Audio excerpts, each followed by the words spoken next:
Chapter 46. The Tale of Roderick Roach. You might think Bert would be terrified at the sound of these words, but believe it or not, the voice filled him with relief. He recognized it, you see. So instead of putting up his hands or pleading for his life, he turned around and found himself looking at Roderick Roach. "What are you smiling about?" growled Roderick, staring into Bert's filthy face. "I know you're not going to stab me, Roddy," said Bert quietly.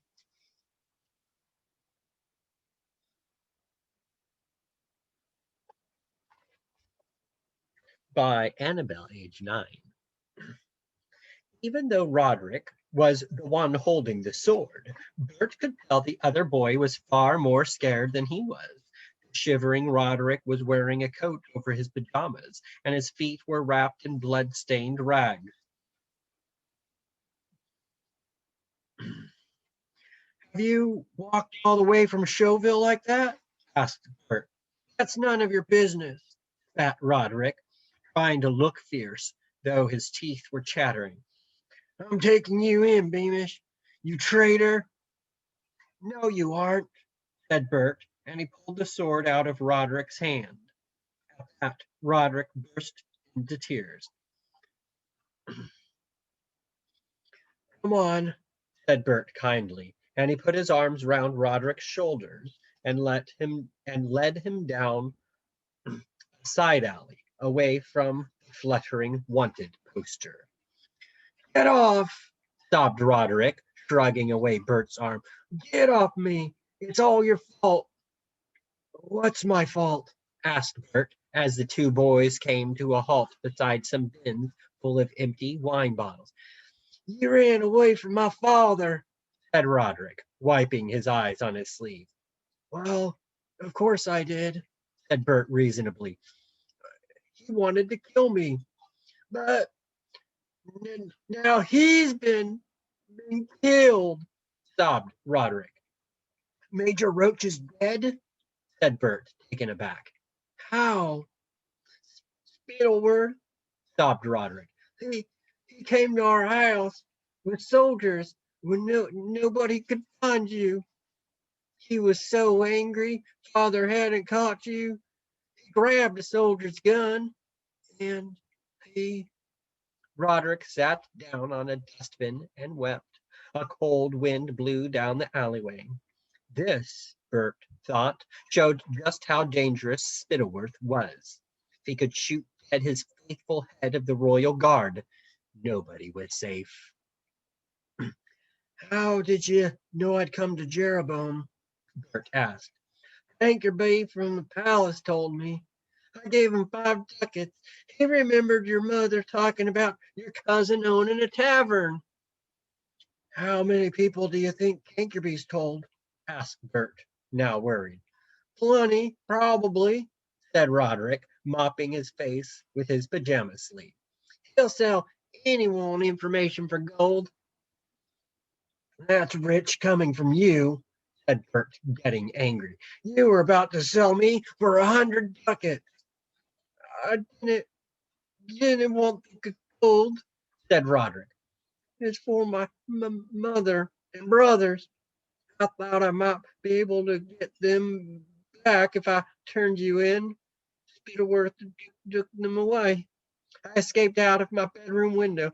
That's why I'm in my pajamas." "I escaped from my bedroom window too," said Bert. "But at least I had the sense to bring shoes. Come on, we better get out of here," he added, pulling Roderick to his feet. "We'll try and steal you some socks off a washing line on the way." But they'd taken barely a couple of steps when a man's voice spoke from behind them. "Hands up! You two are coming with me." Both boys raised their hands and turned round. A man with a dirty, mean face had just emerged from the shadows and was pointing a rifle at them. He wasn't in uniform, and neither Bert nor Roderick recognized him, but Daisy Dovetail could have told them exactly who it was. Asher John, Ma Grunter's deputy, now a full-grown man. Masher John took a few steps closer, squinting from one boy to the other. Yeah, he said, you two'll do. Give me that sword. With a rifle pointed at his chest, Bert had no choice but to hand it over. However, he wasn't quite as scared as he might have been, because Bert, whatever Flapoon might have told him, was actually a very clever boy. This dirty-looking man didn't seem to realize he'd just caught a fugitive worth 100 gold ducats. He seemed to have been looking for any two boys, though why, Bert couldn't imagine. Roderick, on the other hand, had turned deathly pale. He knew Spittleworth had spies in every city and was convinced they were both about to be handed over to the chief adviser, and that he, Roderick Roach, would be put to death for being in league with a traitor. Move, said the blunt-faced man, gesturing them out of the alley with his rifle.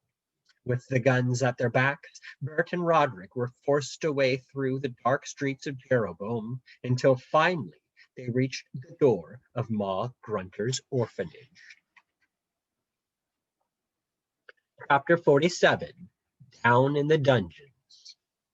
The kitchen workers in the palace were most surprised to hear from Lord Spittleworth that Mrs. Beamish had requested her own separate kitchen because she was so much more important than they were. Indeed, some of them were suspicious because Mrs. Beamish had never been stuck up in all the years they'd known her. However, as her cakes and pastries were still appearing regularly at the king's table, they knew she was alive wherever she was, and like many of their fellow countrymen, the servants decided it was safest not to ask questions. Meanwhile, life in the palace dungeons had been utterly transformed.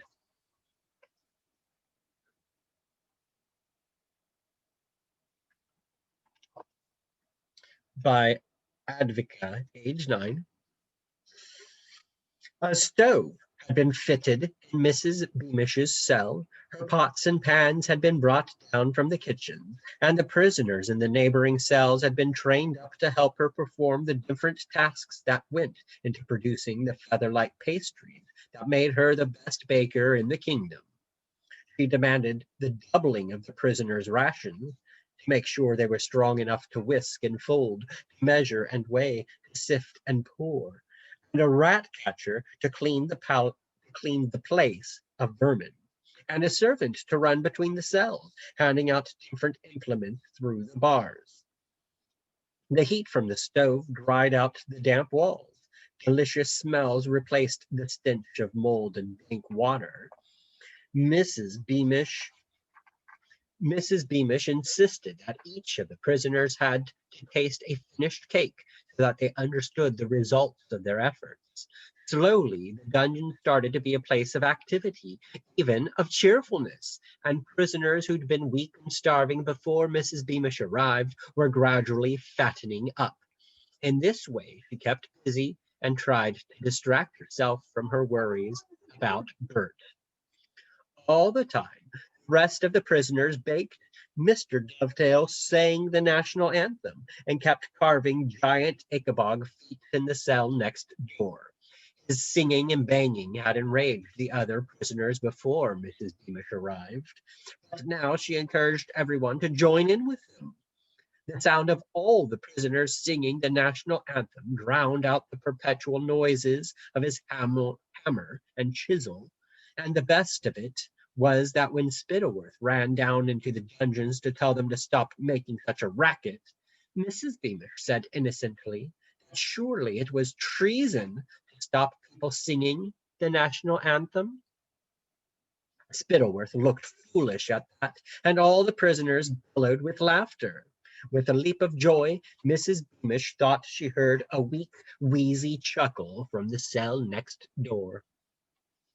Mrs. Beamish might not have known much about madness, but she knew how to rescue things that seemed spoiled, like curdled sauces and falling souffles. She believed Mr. Dovetail's broken mind might yet be mended, if only he could be brought to understand that he wasn't alone, and to remember who he was. And so every now and then, Mrs. Beamish would suggest songs other than the national anthem, trying to jolt Mr. Dovetail's poor mind into a different course, which might bring him back to himself. And at last, to her amazement and joy, she heard him joining in with the Ickabog drinking song, which had been popular even in the days long before people thought the monster was real. I drink a single bottle and the bog's a lie. I drink another bottle and I thought I heard it sigh. And now I've drunk another, I can see it slinking by. The bog is coming, so let's drink before we die. Setting down the tray of cakes she'd just taken out of the stove, Mrs. Beamish jumped up onto her bed and spoke softly through the crack high in the wall. Daniel Dovetail, I heard you singing that silly song. It's Bertha Beamish here, your old friend. Remember me?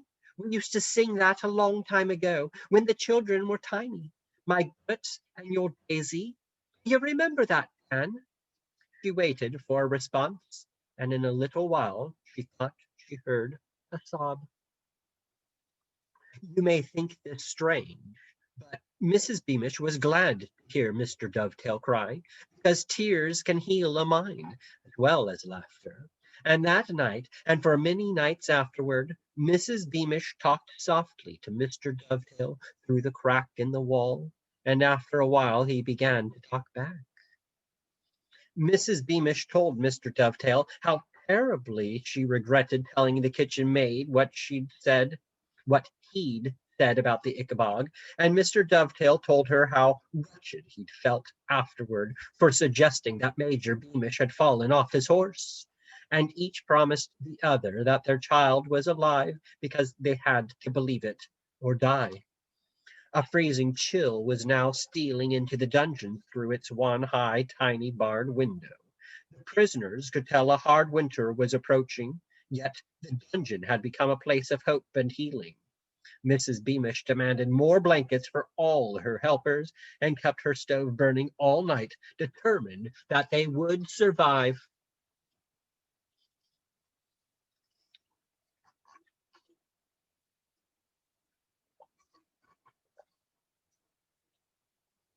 Chapter 48. Bert and Daisy Find Each Other. The chill of winter was felt in Ma Grunter's orphanage, too. Children in rags who are fed only on cabbage soup cannot withstand coughs and colds as easily as children who are well fed. The little cemetery at the back of the orphanage saw a steady stream of Johns and Janes who died for lack of food and warmth and love, and they were buried without anybody knowing their real names, although the other children mourned them. The sudden spate of deaths was the reason Ma Grunter had sent Basher John out onto the streets of Jeroboam to round up as many homeless children as he could find, to keep up her numbers. Inspectors came to visit 3 times a year to make sure she wasn't lying about how many children were in her care. She preferred to take in older children, if possible, because they were hardier than the little ones. The gold she received for each child had now made Ma Grunter's private rooms in the orphanage some of the most luxurious in cornucopia, with a blazing fire and deep velvet armchairs, thick silk rugs, and a bed with soft woolen blankets. Her table was always provided with the finest food and wine. The starving children caught whiffs of heaven as Baronstown pies and Kurtzburg cheeses passed into Ma Grunter's apartment. She rarely left her rooms now, except to greet the inspectors, leaving Basher John to manage the children. Daisy Dovetail paid little attention to the 2 new boys when they first arrived. They were dirty and ragged, as were all newcomers, and Daisy and Martha were busy trying to keep as many of the smaller children alive as was possible. They went hungry themselves to make sure the little ones got enough to eat, and Daisy carried bruises from Basher John's cane because she often inserted herself between him and a smaller child he was trying to hit. If she thought about the new boys at all, it was to despise them for agreeing to be called John without putting up any sort of fight. She wasn't to know that it suited the two boys very well for nobody to know their real names. A week after Bert and Roderick arrived at the orphanage, Daisy and her best friend Martha held a secret birthday party for Hetty Hopkins twins. Many of the youngest children didn't know when their birthdays were, so Daisy picked a date for them and always made sure it was celebrated, if only with a double portion of cabbage soup. She and Martha always encouraged the little ones to remember their real names too, although they taught them to call one another John and Jane in front of Basher John. Daisy had a special treat for the twins. She'd actually managed to steal two real Chauville pastries from a delivery for Ma Grunter several days before, and saved them for the twins' birthday, even though the smell of the pastries had tortured Daisy and it had been hard to resist eating them herself. Oh, it's lovely, sighed the little girl through tears of joy. Lovely, echoed her brother. These came from Chauville, which is the capital, Daisy told them. She tried to teach the smaller children the things she remembered from her own interrupted school days, and often described the cities they had never seen. Martha liked hearing about Kurdsburg, Baronstown, and Chauville too, because she'd never lived anywhere but the marshlands and Ma Grunter's orphanage. The twins had just swallowed the last crumbs of their pastry when Basher John came bursting into the room. Daisy tried to hide the plate on which was a trace of cream, but Basher John had spotted it. You, he bellowed, approaching Daisy with the cane held up over his head, have been stealing again, ugly Jane. He was able to bring it down on her when he suddenly found it caught in midair. Bert had heard the shouting and gone to find out what was going on. Seeing that Basher John had cornered a skinny girl in much patched coveralls, Bert grabbed and held the cane on the way down. Don't you dare, Bert told Basher John in a low growl. For the first time, Daisy heard the new boy's Chauville accent, but he looked so different to the Bert she'd once known, so much older, so much harder faced, and she didn't recognize him. As for Bert, who remembered Daisy as a little olive-skinned girl with brown pigtails, he had no idea he'd ever met the girl with the burning eyes before. Basher John tried to pull his cane free of Bert's grip, but Roderick came to Bert's aid. There was a short fight, and for the first time in any of the children's memories, Basher John lost. Finally, vowing revenge, he left the room with a cut lip, and word spread in whispers around the orphanage that the two new boys had rescued Daisy and the twins, and that Basher John had slunk off looking stupid.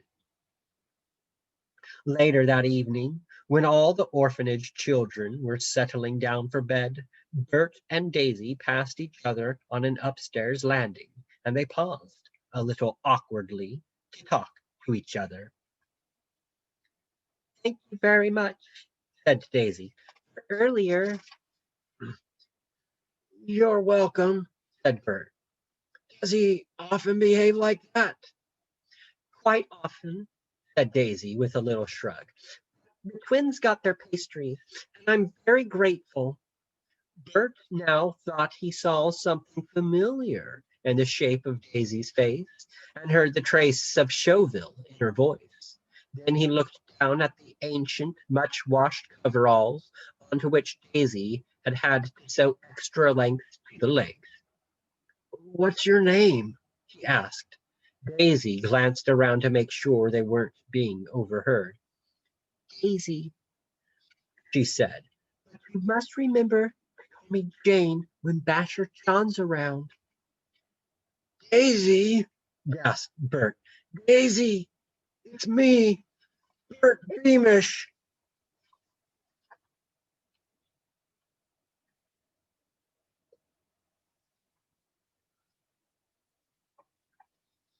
By Isla, age 9. Daisy's mouth fell open, and before they knew it, they were hugging and crying as though they'd been transformed back into small children in those sunlit days in the palace courtyard, before Daisy's mother had died and Bert's father had been killed, when Cornucopia had seemed the happiest place on earth. Chapter 49. Escape from Ma Grunter's. Children generally stayed at Ma Grunter's orphanage until she threw them out onto the street.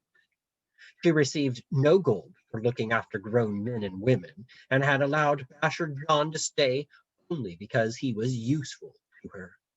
While they were still worth gold, Ma Grunter made sure no children escaped by keeping all doors securely locked and bolted. Only Basher John had keys, and the last boy who tried to steal them had spent months recovering from his injuries. Daisy and Martha both knew the time was coming when they'd be thrown out, but they were less worried for themselves than for what would become of the little ones once they were gone. Bert and Roderick knew they'd have to leave around the same time, if not sooner. They weren't able to check and see whether wanted posters with Bert's face on them were still stuck to the walls of Jeroboam, but it seemed unlikely they'd been taken down. The four lived in daily dread that Ma Grunter and Basher John would realize they had a valuable fugitive worth 100 gold ducats under their roof. In the meantime, Bert, Daisy, Martha, and Roderick met every night while the other children were asleep to share their stories and pool their knowledge about what was going on in Cornucopia. They held these meetings in the only place Basher John never went, the large cabbage cupboard in the kitchen. Roderick, who'd been raised to make jokes about the Marshlanders, laughed at Martha's accent during the first of these meetings, but Daisy told him off so fiercely that he didn't do it again. Huddled around a single candle as though it were a fire, amid mounds of tough, smelly cabbages, Daisy told the boys about her kidnap. Bert shared his fear that his father had died in some kind of accident, and Roderick explained about the way the dark footers faked attacks on towns to keep people believing in the Ickabog. He also told the others about how the mail was intercepted, how the two lords were stealing wagon loads of gold from the country, and that hundreds of people had been killed, or if they were useful to Spittleworth in some way, imprisoned. However, each of the boys was still hiding something, and I'll tell you what it was. Roderick suspected that Mr. Beamish had been accidentally shot on the marsh all those years ago. He hadn't told Bert that because he was scared his friend would blame him for not telling him sooner. Meanwhile, Bert, who was certain Mr. Dovetail had carved the giant feet the Darkfooters were using, didn't tell Daisy so. You see, he was certain Mr. Dovetail must have been killed after making them, and he didn't want to give Daisy false hope that he was still alive. As Roderick didn't know who'd carved the many sets of feet used by the Darkfooters, Daisy had no idea about her father's part in the attacks. But what about the soldiers? Daisy asked Roderick on the sixth night they met in the cabbage cupboard. The Ickabog Defense Brigade and the Royal Guard? Are they in on it? I think they must be a bit, said Roderick, but only the very top people know everything. The two lords and whoever's replaced my father. He fell silent for a while. The soldiers must know there is no Ickabog, said Bert. After all the time they've spent up in the marshlands. There is an Ickabog, though, said Martha. Roddy didn't laugh, though he might have done if he'd just met her. Daisy ignored Martha, as she usually did, but Bert said kindly, I believe in it myself, till I realized what was really going on. The foursome went off to bed that night, agreeing to meet again the following evening. Each was burning with ambition. Each was burning with ambition to save the country, but they kept coming back to the fact that without weapons, they could hardly fight Spittleworth and his many soldiers. However, when the girls arrived in the cabbage cupboard on the seventh night, Bert knew from their expressions that something bad had happened. Trouble, Whispered Daisy as soon as Martha had closed the cupboard door. we heard Ma Grunter and Basher John talking just before we went to bed. There's an orphanage inspector on the way. He'll be here tomorrow afternoon. The boys looked at each other, extremely worried. The last thing they wanted was for an outsider to recognize them as two fugitives. We have to leave, Said Bert to Roderick. now, tonight. Together we can manage to get the keys from Basher John. I'm game, Said Roderick, clenching his fists. Well, Martha and I are coming with you, Said Daisy. We've thought of a plan. What plan? Asked Bert. I say the four of us head north to the soldiers' camp in the marshlands, Said Daisy. Martha knows the way. She can guide us. When we get there, we tell the soldiers everything Roderick's told us about Ickabog being sick. It's real, though, Said Martha, but the other three ignored her. and about the killings and all the gold Spittleworth and Flapoon are stealing from the country. We can't take on Spittleworth alone. There must be some good soldiers who'd stop obeying him and help us take the country back. It's a good plan, Said Bert slowly. but I don't think you girls should come. It might be dangerous. Roderick and I will do it. No, Bert, said Daisy, her eyes almost feverish. With four of us, we double the number of soldiers we can talk to. Please don't argue. Unless something changes soon, most of the children in this orphanage will be in that cemetery before the winter's over. It took little more argument for Bert to agree that the two girls should come, because he privately worried that Daisy and Martha were too frail to make the journey. But at last he agreed. All right, you'd better grab your blankets off your beds because it's going to be a long, cold walk. Roddy and I will deal with Asher John. So Bert and Roderick sneaked into Basher John's room. The fight was short and brutal. It was lucky Ma Grunter had drunk 2 whole bottles of wine with her dinner, because otherwise all the banging and shouting would definitely have woken her. Leaving Basher John bloody and bruised, Roderick stole his boots. Then they locked him in his own room, and the two boys sprinted to join the girls, who were waiting beside the front door. It took 5 long minutes to unfasten all the padlocks and loosen all the chains. A blast of icy air met them as they opened the door. With one last glance back at the orphanage, threadbare blankets around their shoulders, Daisy, Bert, Martha, and Roderick slipped out onto the streets and set off for the marshlands through the first few flakes of snow.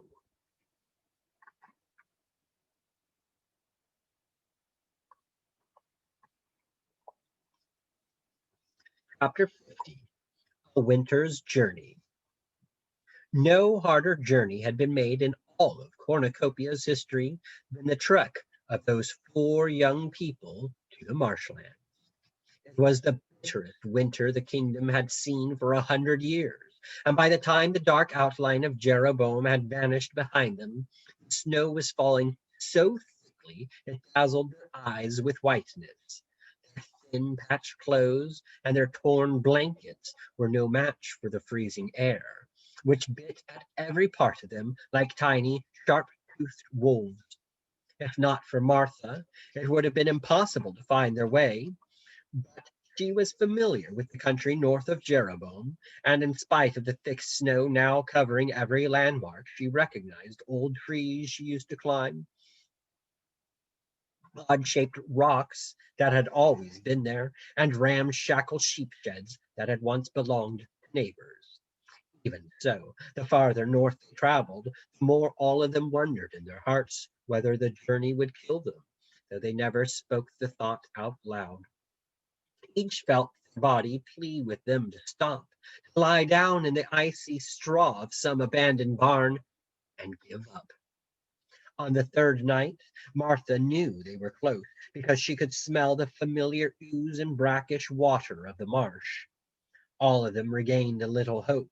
They strained their eyes for any sign of torches and fires in the soldiers' encampment, and imagined they heard men talking and the jingling of horses' harnesses through the whistling wind. Every now and then they saw a glint in the distance or heard a noise, but it was always just the moonlight reflecting on a frozen puddle or a tree creaking in the blizzard. At last they reached the edge of the wide expanse of rock marsh and rustling weed, and they realized there were no soldiers there at all. The winter storms had caused a retreat. The commander, who was privately certain there was no Ickabog, had decided that he wasn't going to let his men freeze to death just to please Lord Spittleworth. So he'd given the order to head south, and if it hadn't been for the thick snow, which was still falling so fast it covered all tracks, the friends might have been able to see the soldiers' 5-day-old footprints going in the opposite direction. Look, Said Roderick, pointing as he shivered. they were here. A wagon had been abandoned in the snow because it had gotten stuck, and the soldiers wanted to escape the storm quickly. The foursome approached the wagon and saw food such as Bert, Daisy, and Roderick remembered only from their dreams, and which Martha had never seen in her life.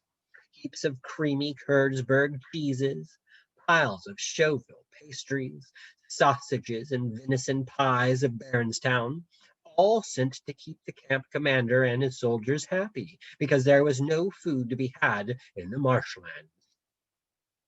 Bert reached out numb fingers to try to take a pie, but a thick layer of ice now covered the food, and his fingers simply slid off. He turned a hopeless face to Daisy, Martha, and Roderick, all of whose lips were now blue. Nobody said anything. They knew they were going to die of cold on the edge of the Ickabog's marsh, and none of them really cared any longer. Daisy was so cold that to sleep forever seemed a wonderful idea. She barely felt the added chill as she sank slowly into the snow. Bert sank down and put his arms around her, but he too was feeling sleepy and strange. Martha leaned up against Roderick, who tried to draw her under his blanket. Huddled together beside the wagon, all four were soon unconscious, and the snow crept up their bodies as the moon began to rise. And then a vast shadow rippled over them.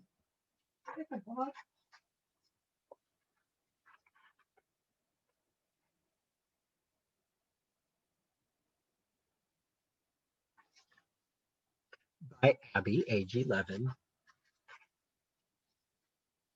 Two enormous arms covered in long green hair like marshweed descended upon the four friends.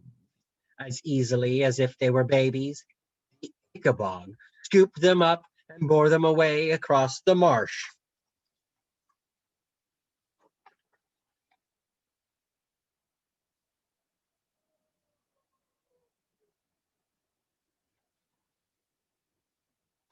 By Fleur, age 9. Chapter 51. Inside the Cave. Some hours later, Daisy woke up, but at first she didn't open her eyes. She couldn't remember being this cozy since childhood, when she'd slept beneath a patchwork quilt stitched by her mother, and woken every winter morning to the sound of a fire crackling in her grate. She could hear the fire crackling now, and smell venison pies heating in the oven, so she knew she must be dreaming that she was back at home with both her parents. But the sound of flames and the smell of pie were so real it then occurred to Daisy that instead of dreaming, she might be in heaven.